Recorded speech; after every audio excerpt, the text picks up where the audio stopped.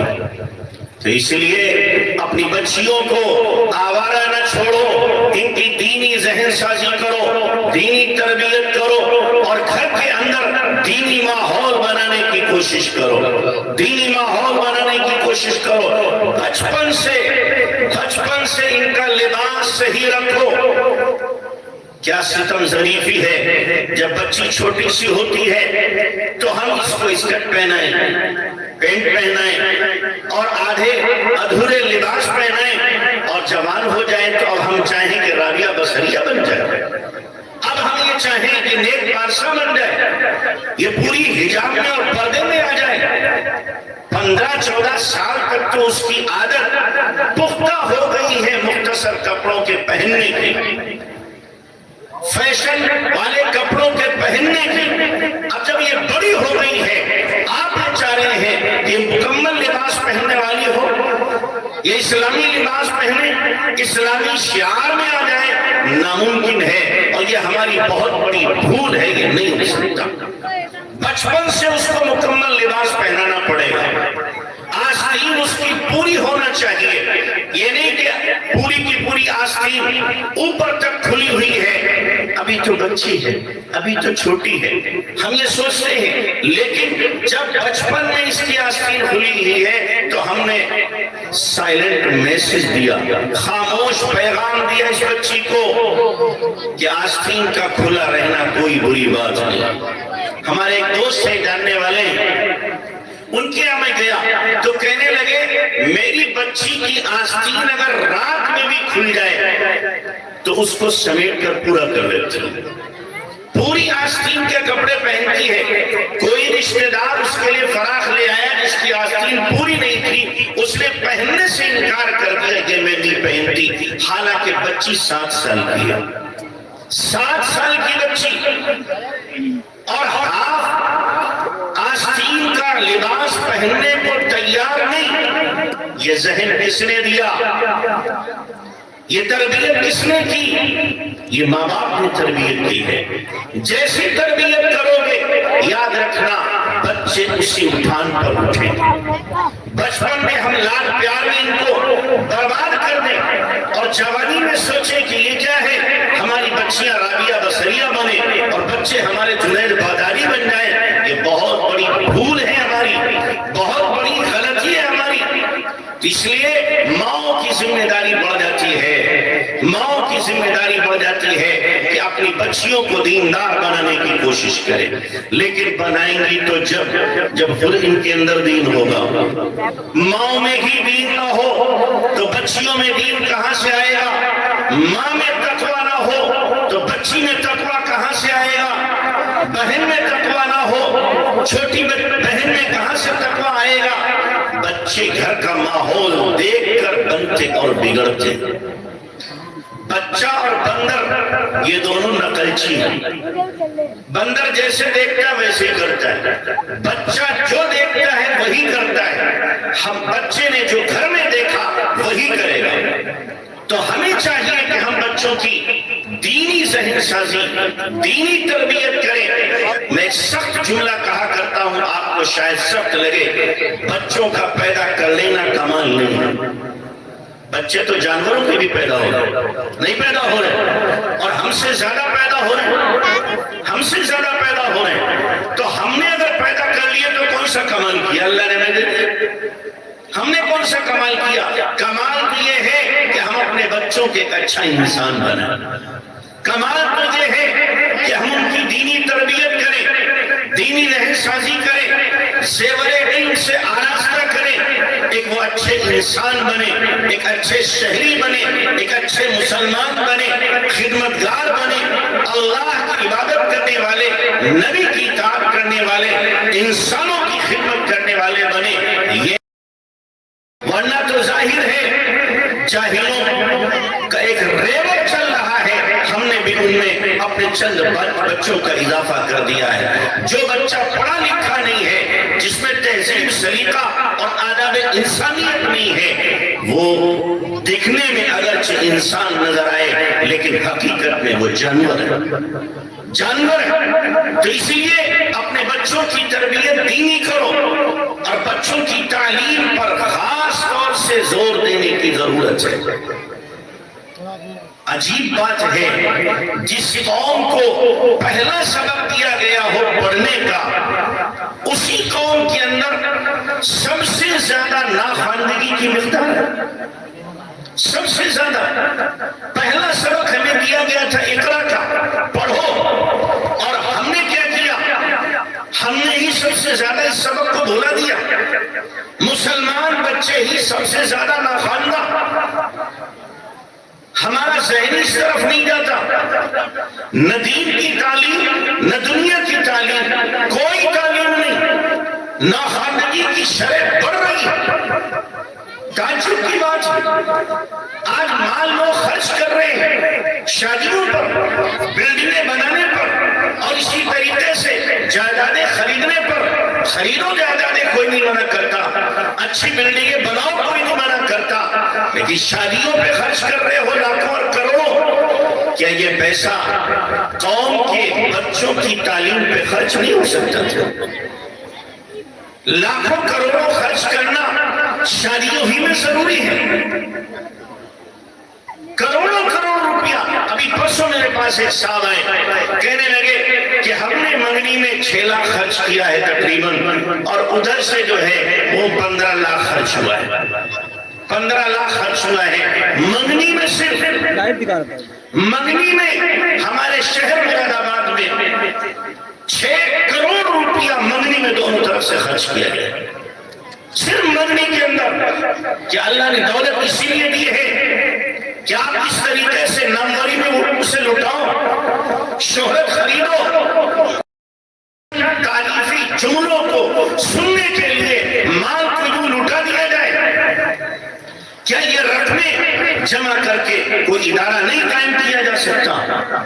کیا آپ کے محلے میں یتیم نہیں ہے؟ آپ کے محلے میں غریب بچے نہیں ہیں جو پڑھنا چاہتے ہیں، ان کے پاس فیس کے لیے پیسے نہیں، ڈریس کے لیے پیسے نہیں، نصاب کے لیے پیسے نہیں؟ آپ ان بچوں کو گود لے لیے ہوتے کہ 5 بچے ہم غریب لیں گے، یتیم بچے لیں گے، اور ان کو ہم پڑھائیں گے، اول سے لے کے آخر تک، جہاں تک ان کی تعلیم ہوگی سارا خرچہ ہم برداشت کریں گے۔ لیکن اس میں اتنا نام نہ ہوتا، شادی میں تو بڑا نام ہوگا، اس میں خرچ کر دو پیسے۔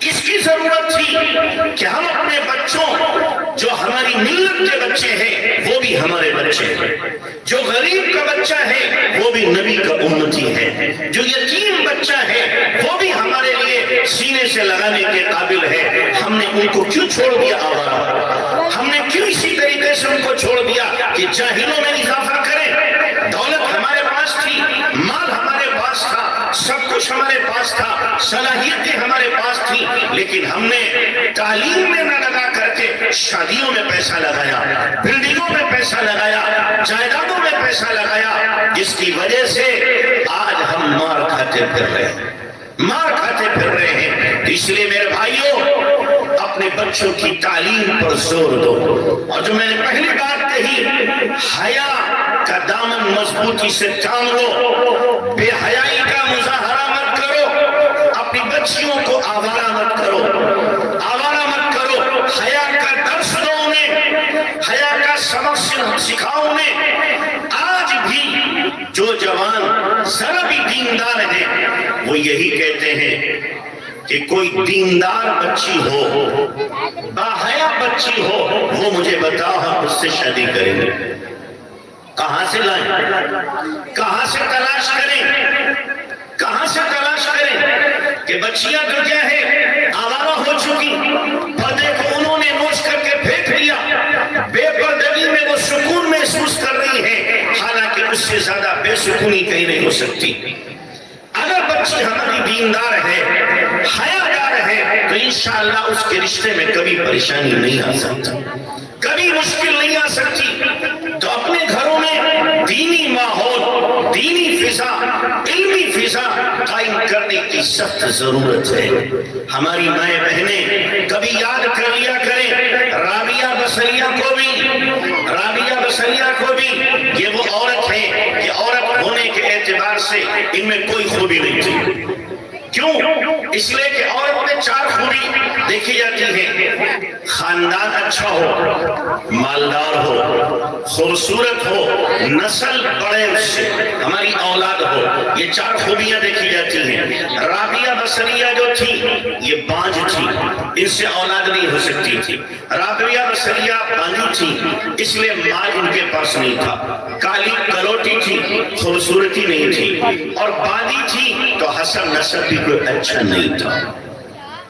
عورت ہونے کے اعتبار سے کوئی خوبی نہیں، لیکن حسن بصری ان کے شوہر کے انتقال کے بعد، عدت گزرنے کے بعد خود دروازے پہ گئے رابعہ بصریہ کے، نکاح کا پیغام لے کر کے۔ وہ حسن بصری جن سے شہزادیاں نکاح کرنے کو تیار تھی، وہ پیغام لے کر گئے کہ رابعہ ہم تم سے نکاح کرنا چاہتے ہیں۔ رابعہ بصریہ نے کہا حسن میرے چند سوال ہیں، ان کا جواب اگر تم دے دو میں تم سے نکاح کر لوں گی۔ کیا سوال؟ کہ پہلا سوال میرا یہ ہے حسن یہ بتاؤ میری موت ایمان پر آئے گی کہ کفر پہ؟ اس کا جواب کون دے؟ حسن بصری خاموش کہ رابعہ تیرے اس سوال کا میرے پاس جواب نہیں۔ دوسرا سوال کیا حسن قبر میں جب انسان پہنچے گا تو منکر نکیر آ کر کے 3 سوال کریں گے، تمہارا رب کون، دین کیا ہے، اور محمد صلی اللہ علیہ وسلم کے بارے میں کیا کہتے ہیں؟ مجھ سے جواب بن سکے گا کہ نہیں؟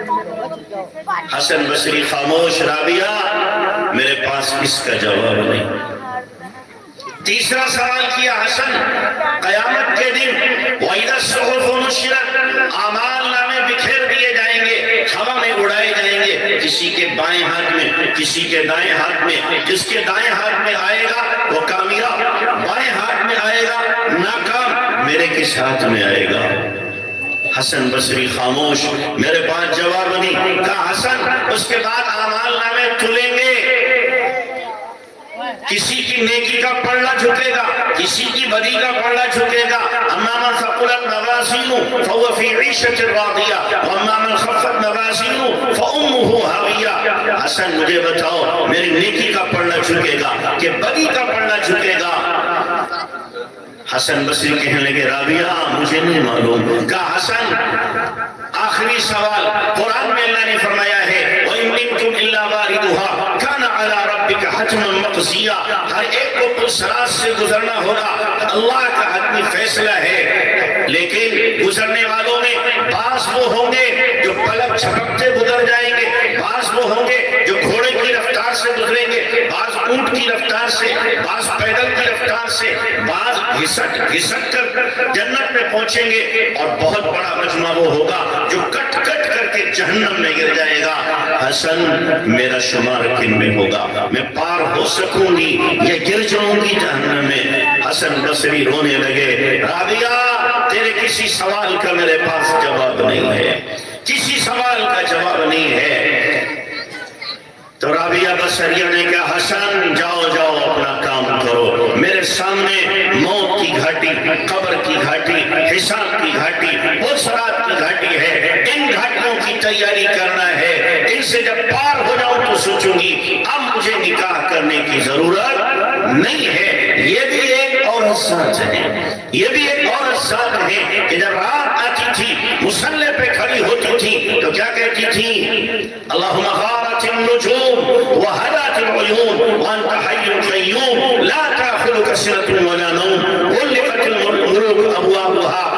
اللہ ستارے چھٹک گئے، لوگ سو گئے، بادشاہوں نے اپنے دروازے بند کر لیے، مولا تیرا دروازہ کھلا ہوا ہے، تیری بندی تیرے سامنے کھڑی ہے۔ پھر اس کے بعد ہاتھ باندھتی، کبھی پوری رات قیام میں، کبھی رکوع میں، کبھی سجدے میں، کبھی مناجات میں، کبھی تلاوت میں، پوری رات ان کی یوں ہی گزرا کرتی تھی۔ وہ بھی ایک عورت ذات تھی، ان کی تاریخیں بھی پڑھ لیا کرو، ان کی زندگیاں بھی پڑھ لیا کرو کہ رابعہ بصریہ رحمت اللہ علیہ کے سامنے ایک مرتبہ بھنا ہوا مرغا لایا گیا، پیش کیا کسی نے، مرغا کھائیں، مرغے کو پکڑا، رونا شروع کر دیا. کسی نے کہا کیوں رو رہی کیوں رو رہی؟ کہنے لگی یہ مرغا مجھ سے اچھا ہے، مرغا مجھ سے اچھا ہے. کہا کیسے؟ کہ اس کو پہلے ذبح کیا گیا، پھر آگ میں اس کو بھونا گیا ہے. رابعہ کا عمل اگر بگڑا اللہ مجھے جہنم میں یوں ہی زندہ ڈال دے گا، میں بھونتی رہوں گی. اگر میرا عمل بگڑ گیا ہے تو میں اس مرغے سے بھی بدتر.